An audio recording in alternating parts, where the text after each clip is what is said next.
তাল গাছ, কবিগুরু রবীন্দ্রনাথ ঠাকুর। তাল গাছ এক পায়ে দাঁড়িয়ে সব গাছ ছাড়িয়ে, উকি মারে আকাশে, মনে সাধ, কালো মেঘ ফুরে যায়, একেবারে উড়ে যায়, কোথা পাবে পাখা সে?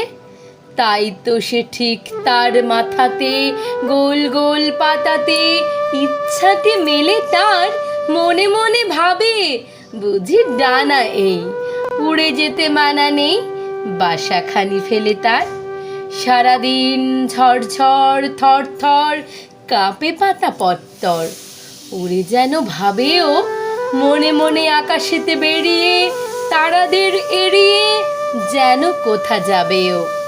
তারপরে হাওয়া যেই নেমে যায়, পাতা কাঁপা থেমে যায়, ফেরে তার মনটি, যেই ভাবে মাঝে হয় মাটি তার, ভালো লাগে আর বার পৃথিবীর কোনটি।